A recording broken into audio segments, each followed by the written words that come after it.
Daily Words of God. Among mankind, I categorize all people into 3 types.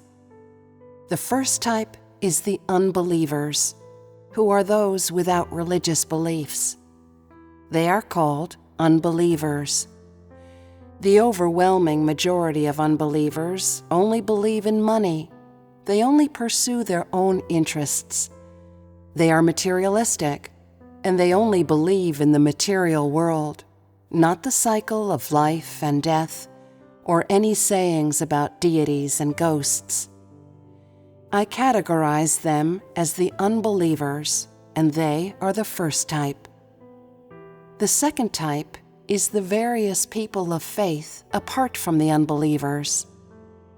Among mankind, I divide these people of faith into several major types.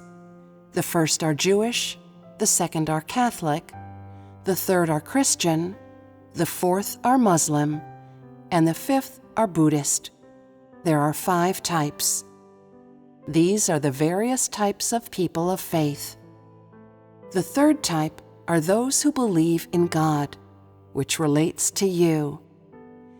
This kind of believers are those who follow God today. These people are divided into 2 types: God's chosen people and service doers. Right. These main types have been clearly differentiated. So now, in your minds, you are able to clearly differentiate the types and rankings of humans. The first are the unbelievers. I've said what the unbelievers are. Many unbelievers only believe in the old man in the sky.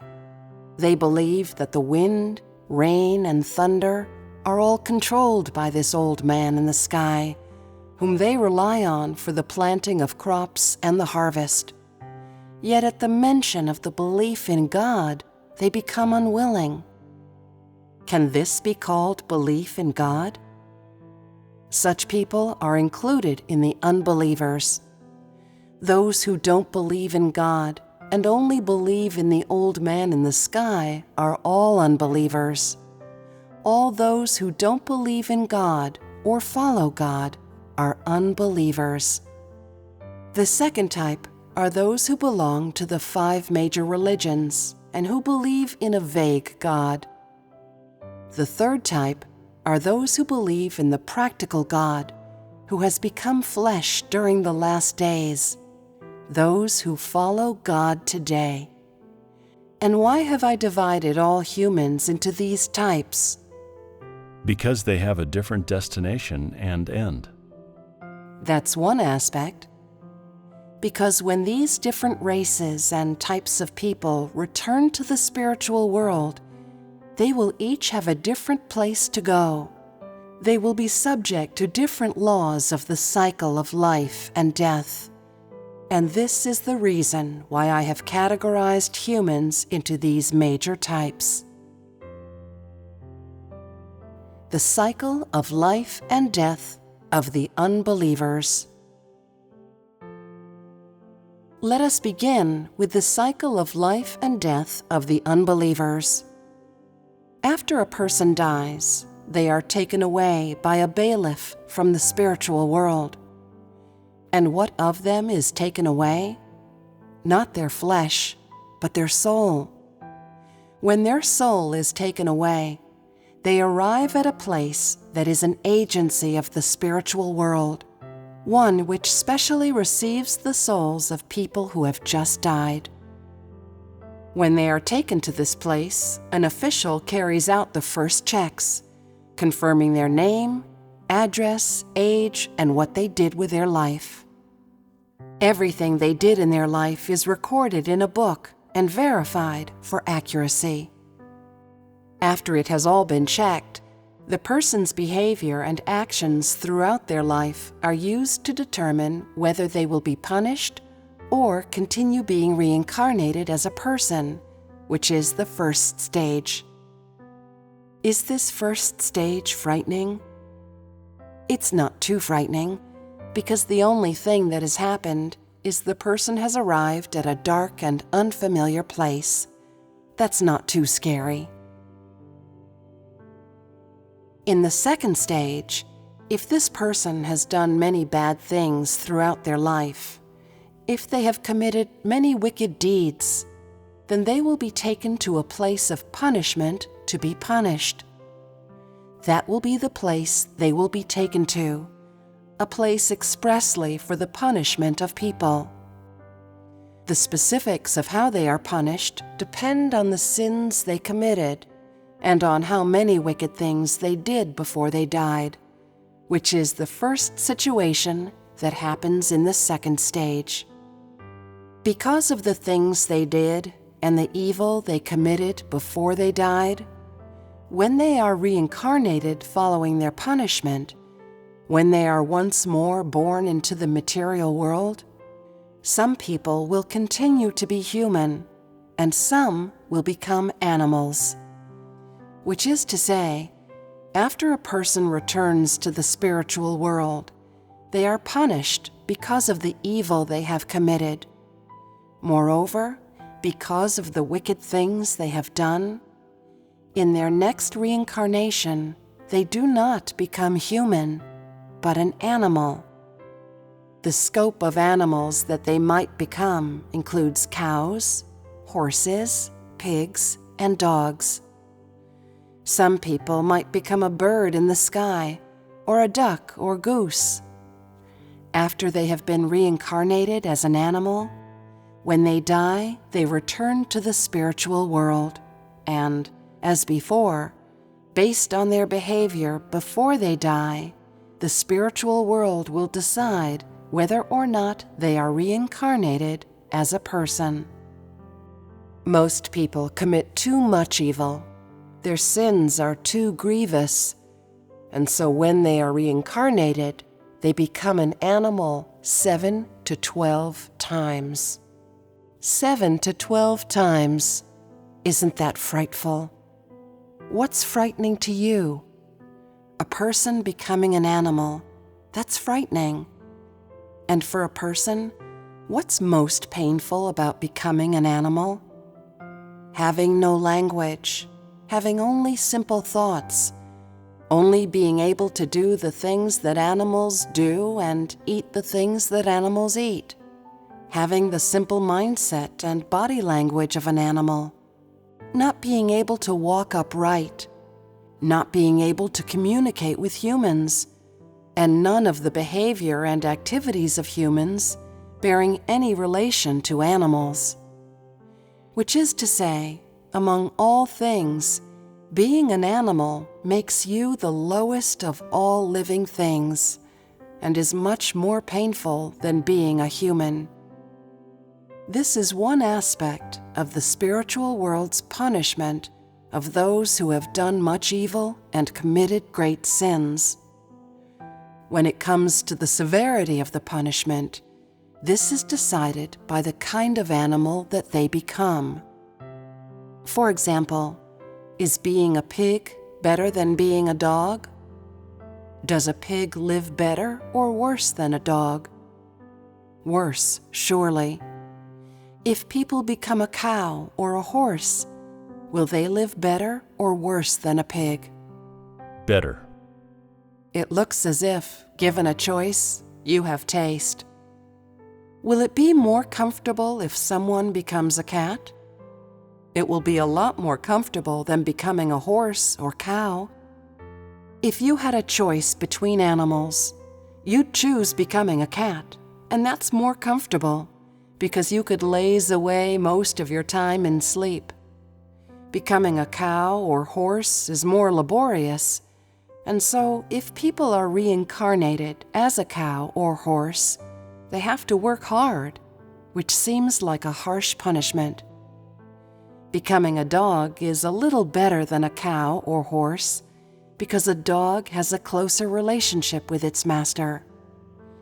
What's more, today, a lot of people keep a dog, and after 3 or 5 years, it has learned to understand a lot of what they say. Because a dog can understand many of its master's words, it has a good understanding of its master, and it can adapt to its master's mood and requirements. Therefore, the master treats the dog better, and the dog eats better and drinks better. And when it is in pain, it is looked after more. So does the dog not enjoy a happy life? Thus, being a dog is better than a cow or horse. In this, the severity of a person's punishment determines how many times they are reincarnated as an animal, and as which type of animal they are reincarnated. You understand, yes?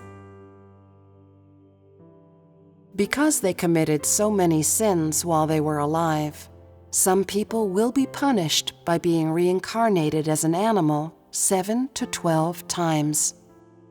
Having been punished for enough number of times, when they return to the spiritual world, they are taken somewhere else.